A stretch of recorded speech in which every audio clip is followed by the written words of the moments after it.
호구 미디어.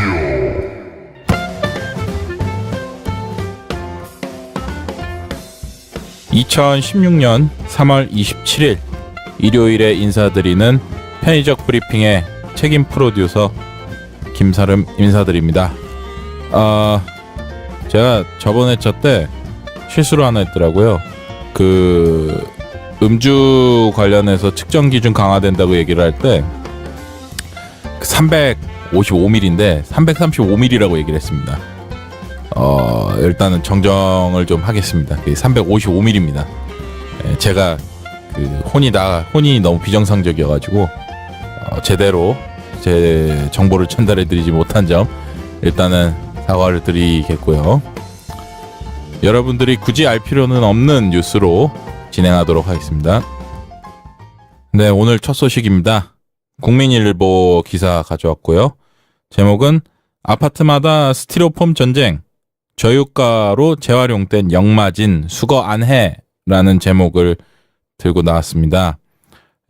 중랑구의 한 아파트의 그 사례를 들었습니다. 그래서 7일 날에 공고문에 의하면 이제 원래는 재활용품이었던 스티로폼도 이제는 일반 쓰레기랑 같이 버려라 이렇게 안내를 했습니다.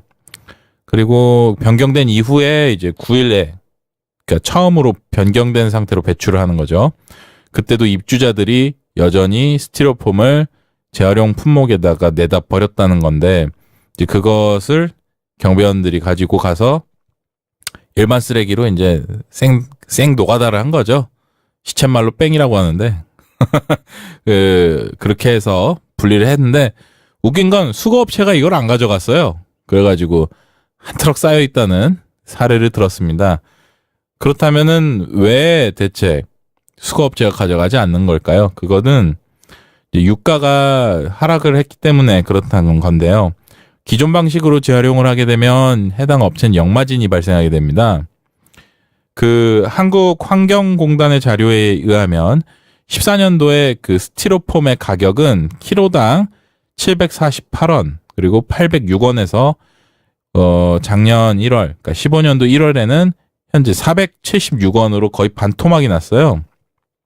그쪽 업체 관계자에 의하면 수거 이후에 이제 원료 덩어리를 이걸 인곳이라고 하는데요. 그 인곳을 가공해서 판매를 하게 되는데 이게 오염된 스티로폼을 섞어서 인곳을 만들게 되면 판매가가 값어치가 없기 때문에 지금 이런 식으로 일반 쓰레기로 분리해서 배출을 하라고 하는 겁니다. 이 같은 상황에 대해서 환경부 측에서는 재활용 쓰레기 처리는 지자체의 책무이기 때문에 우리는 굳이 관여할 이유가 있느냐.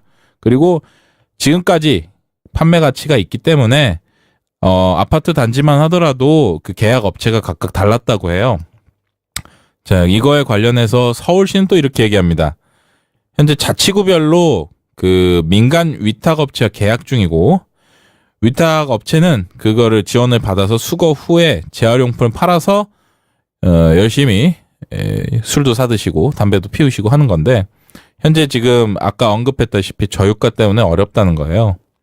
그리고 서울시 산하의 자치구는 대부분 멘붕 상태입니다. 그냥 쌓아만 두고 있어요. 중랑구 같은 경우에는 따로 이것을 배출할 수 있는 시설이 없기 때문에 특히 좀 심하기 때문에 일부 측이 좀 다른 것 같고요. 마포구 같은 경우에는 작년 4월부터 그 직영 업체가 수거를 했었고 용산구는 4월 그리고 성북구는 5월에 그 구청에서 해당 스티로폼을 수거한다고 얘기는 했는데 나머지 구들은 지금 아예 그냥 방치 중입니다. 이거를 보면서 제가 은연중에 느끼는 생각이 현재 발생하는 문제들을 보게 되면 시대상을 많이 닮아가기 마련인데요. 그 사례를 어렵지 않게 찾아볼 수가 있습니다. 지금 한창 이슈인 어떠한 뉴스들을 잘 찾아보시면 지금 이러한 상황들과 크게 다르지 않다는 거 금방 알 수 있을 겁니다. 다음 소식입니다. 동아일보입니다. 새내기 밥약에 등골 휘는 선배들이라는 제목이고요. 이제 대학가에서 현재 이제 밥약 논란이 굉장히 뜨겁다고 하는데, 그러면 이 밥약 문화라는 게 뭐냐? 제가 볼 때는 이거 그냥 멋대로 만든 것 같은데, 뭐 개인의 제 생각은 자유이기 때문에 판단을 알아서 해주시길 바라겠고요. 밥약 문화라는 게 뭐냐? 선배들이 이제 신입생들한테 밥을 사주면서 친분을 쌓는 거예요. 근데 이거를 좀 자세히 들여다보면은 남자 같은 경우에는 개수작 부리려고 하는 거고요. 예. 이제 이런 밥약 문화를 악용하는 얌체 새내기들 덕분에 우리 선배님들 불만이 아주 이만저만이 아니시다라는 겁니다. 자세히 소개는 해드리지 않겠지만 어쨌든 뭐 생활비 혹은 뭐 후배들에게 밥을 사주려고 알바를 하는 사례까지 들었고, 어쨌든 이제 이 새내기들도 이런 선배들의 불만에 당혹스러워는 하기는 하는데, 일부는 이제 선배들의 부담을 덜어주기 위해서 노력을 좀 하고 있다고 하는데요. 대표적인 사례가 이제 한국 외대 등의 일부 대학에서는 3월에는 선배가 후배한테 밥을 사주고 4월에는 후배가 역으로 선배한테 밥을 사주는 보은의 달을 시행을 하고 있습니다. 잠깐만요. 보은의 달이라고 하면 5월 아닙니까? 학교 측에서는? 학생도 보은을 하고, 학생도 선생에게 보은을 하고, 글쎄요. 일단은, 지금 경제가 상당히 어려워진 마당이기 때문에, 요새는 혼밥이 대세입니다. 혼자 밥 쓰십시오. 혼자 먹는 게 쌉니다. 그리고 시간 절약에도 도움되고요. 다음 소식입니다. JTBC 뉴스 보도입니다. 꼼꼼한 경제라고 해서 제목은 수입과일 스티커 숫자의 의미 알고 보니 점점점 줄였어요. 뭔가 의미가 있다는 거겠죠.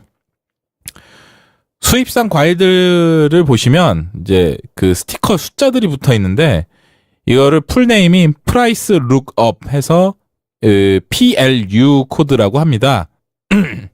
그 재배 방식에 따른 정보들을 담고 있는데요. 개략적인 건 이렇습니다. 숫자 4자리에 3이나 4로 시작을 하게 되면 일반적으로 약치고 때 빼고 광내고 했다는 거고요. 5자리에 숫자 9로 시작을 한다. 그건 이제 유기농으로 재배를 했다라는 건데요. 이 코드를 부여하는 곳이 IFPS, 그래서 국제농산물 기준에 관한 국제위원회에서 제작을 한 거고, 이것의 시초는 1990년도에 그 대량으로 생산되는 식품을 식별하기 위해서 그 숫자 표기를 시작하게 된 게 원년이라고 할 수 있겠습니다. 이제 현재 문제가 되고 있는 거는 SNS나 인터넷상에서 PLU, 아까 말한 번호가 8로 시작하는 게 유전자 변형 농산물이라는 말이 있는데, 이것에 대한 그 IFPS 이사회 측은 현재 그런 건 없고, 8로 시작하는 5자리로 표기를 하려고 했다. 그러나 그게 사실은 아니다라고 항변을 했었고, 이제 그거에 나아가서 83,000부터 83,999는 일반 작물, 84,000부터 84,999는 유기농으로 표기하는 것을 검토 중이라고 합니다. 그러니까 한마디로 그 괴담이었다는 거죠. 그리고 더불어서 PLU는 사실 의무가 아니에요. 이거를 처음 썼던 나라가 북미 쪽, 그 중에서도 미국이랑 캐나다에서 쓰기 시작을 해서 이게 영국, 호주, 뉴질랜드로 번진 거기 때문에 사실 다른 그 지방을 제외한 다른 곳에서는 이게 없는 경우도 있어요. 제가 지난 시간에도 언급했지만 OECD 트렌드를 읽어가는 전형이라고 볼 수 있겠는데, 글쎄요, 제가 볼 때 알아보니 점점점 이 줄임말의 의미는 아무래도 알아보니 별거 없더라, 이런 의미인 것 같습니다. 다음 소식입니다. 뉴시스에서 나온 거고요. 기사 제목은 우리 후보 찍어줘! 돈봉투 돌린 자원봉사자 등 3명 고발이란 제목입니다. 개요는 이렇습니다. 25일 전북의 선거관리위원회는 20대 총선과 관련해서 금품을 제공한 행위, 그러니까 공직선거법 위반이죠. 그걸로 A씨 등 3명을 적발하고 검찰이 고발했다고 합니다. 사례가 2건이 있는데요. A씨는 2월 28일 장수의 음식점에서 후보자 B씨를 지지하는 발언, 그리고 업소 관계자 등 총 7명에게 10만 원씩 총 70만 원을 매긴 것 한 건이 있고요. 네, 2번째. 전주시의회 재보궐 후보 C씨와 지인 D씨가 3월 16일 날 전주 평화동 음식점에서 29만 원 상당의 토끼탕과 백숙을 제공한 사실인데 29만 원 하니까 누군가가 생각이 나는데 저는 누구라고 얘기 안 했습니다. 빨리 넘어갈게요. 다음 소식입니다. GD넷 코리아 그 기사고요. 제목은 아이폰 잠금 해제 vs 아직 확신 못해라는 제목입니다. 이제 그 테러리스트 용의자 때문에 그 아이폰을 쓰고 있던 분인데 그 해제 때문에 말이 많았죠. FBI 국장 제임스 코메이는 지난주 일요일에 아이폰 해제를 위한 새 방법을 써봤고 먹힌다고 말을 했습니다. 근데 이제 로레타 린치 법무장관 측은 지금 이 사실을 가지고 아이폰의 잠금을 해제할 수 있다는 것을 판단하기는 굉장히 이르다고 판단을 했어요. 지금 외신을 통해서 언급된 모바일 포렌식, 그러니까 캐는 거죠, 뒤캐는 거. 그거에 대한 툴이 UFED라는 건데, 이거는 이제 소프트웨어 측, 그러니까 윈도우 같은 거를 이렇게 뚫어가지고 막 하는 거죠. 근데 이게 애플 소프트웨어 버전 iOS 9에서는 되는지 안 되는지 지금 결과가 안 나왔고요. 그리고 그 이전까지는 이제 하드웨어적인 방법으로 그 용의자의 아이폰 5C 안에 플래시 메모리를 복사를 한 다음에 암호 조합을 푸는 방법으로 계속 그냥 찍어가지고 알 수 있을 거라고 추측을 했습니다. 이제 이러한 방법을 낸드 미러링 혹은 칩오프 방식이라고 하는데 너무 복잡해서 저도 설명을 드릴 수가 없겠고요. 근데 이제 이것에 대해서 국내 모바일 포렌식 측이 이 방법을 아이폰에 쓰는 건 개삽질이다. 뭐 이런 식으로 평을 했습니다. 왜냐하면 애초에 아이폰은 메모리에 저장된 게 전부 다 암호화가 되어 있어요. 그렇기 때문에 그렇고 이제 안드로이드가 그럼 그 기능이 없냐? 있습니다. 있는데 애플처럼 기본적인 게 아니라 옵션 선택입니다. 굳이 한 줄 서평을 달자면 옵션 좋죠. 근데 가끔은 옵션이 사람 살릴 때도 있다고 생각을 해요. 예, 다음 소식입니다. 서울경제신문이고요. 묻지마 살인도 만취 상태라고 감경. 술에 너무 관대한 법원이라는 제목입니다. 일단은 기사를 좀 더 보기 전에 이제 사례들 2건을 좀 소개를 해드릴게요.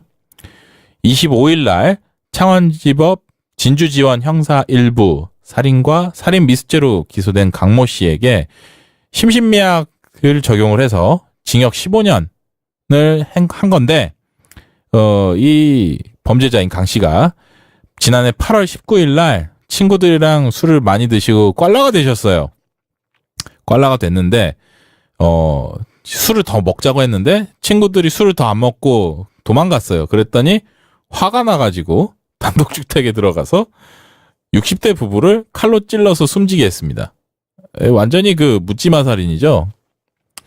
자, 이거의 사실에 대해서 법원 측은 죄질이 극히 불량하고 사회적으로 위험성이 크지만 술에 취해서 범행을 저지른 것을 참작해서 이렇게 15년이 난 건데, 이제 이것과 비슷한 사유의 건이 25년형 그리고 20년형이 나온 거에 비하면 심신미약 조항에 의해서 한 5년 정도 까인 거라고 보면 되겠습니다.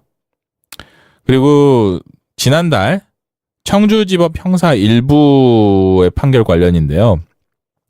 2월 19일 날 혈중 알코올 농도 0.211%에 완전히 이분도 가신 거죠. 만취 상태에서 운전을 하시다가 뺑소니 사망사고를 낸 임모 씨에게 징역 3년의 1심을 깨고 2심에서 징역 2년 6개월과 집행유예 4년을 선고를 했습니다. 이것도 역시 심신미약 감경을 적용을 한 건데요. 이거 왜 이러는 걸까요? 예. 1차적으로 사실 저희 쪽이 술에 대해서 굉장히 관대하기도 하지만 제도적 허점 때문에 그렇습니다. 바로 그 형법 제10조 3항에 있는 범행을 예견하고 자의로 취한 경우 심신미약 감경을 하지 않도록 제한 그건 거죠. 그러니까 심신미약인 거죠, 한마디로. 그러니까 다시 말해서 범행을 할 목적으로 술에 취하는 경우나 혹은 음주운전을 하는 경우에는 그게 감형이 안 된다는 건데, 사실 그 반대로 만취 상태에서 사람을 죽이든 차로 사람을 치든, 그러니까 다시 말해서 술이 꽐라가 된 상태에서 GTA라면 좀 봐준다는 소리예요. 이러한 것들이 선진국에서는 이제 독일이나 스위스 같은 경우에는 만취 우발 범죄죠. 그걸 처벌할 수 있는 명정죄라는 규정이 있습니다. 그리고 미국이나 영국 같은 경우에는 애초에 주취는 범죄 변명이 될 수 없다는 원칙이 서 있어요. 그렇기 때문에 우리나라에만 있는 거라고 할 수 있겠죠. 지난해 11월에 이거에 대한 개선안을 제출하겠다고 했는데 지금까지도 연구 검토 중이라네요. 예. 우리나라 사법부가 그 보훈의 날을 진행하는 때는 대체 언제일까요? 궁금합니다. 다음 소식입니다. 헤럴드 경제 기사고요. 좀 훈훈한 기사로 선정을 해봤습니다. 단 한 명의 여고생을 위해 달린 열차 오늘 폐역. 짠하네요. 그 내용은 이렇습니다. 일본 홋카이도의 규시리타키역은 이용객이 한 명뿐인 무인역이에요. 그래서 철도사 측은 25일부로 졸업한 여학생을 위해서 폐역을 하지 않고 운행을 계속했었는데요. 이 규시라타키역은 1932년부터 운영이 되어서 70년간 무인으로 계속 그 운영이 되고 있었어요. 운행 시간도 참 멋진 게 하루에 2번, 그러니까 등교하는 시간이랑 하교하는 시간 맞춰서 아침 7시 4분이랑 저녁 5시 8분 이렇게 딱 2번 썼어요. 이제 이 여학생이 졸업을 해갖고 이제 도쿄 쪽에 있는 수도권에 있는 대학에 진학을 했기 때문에 이제 더 이상 열차가 운행을 하지 않는다는 건데, 이러한 서비스 정신에 한일전은 없을까요? 우리나라와 굉장히 대비되는 입장이라고 할 수 있겠네요. 제가 준비한 뉴스는 여기까지고요. 애청해주신 여러분 감사합니다. 저는 이만 물러가겠습니다.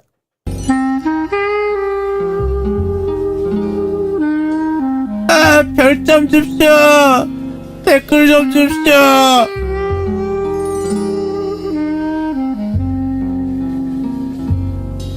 여러분의 다운로드와 구독하기가 저희 호구미디어를 먹여 살립니다.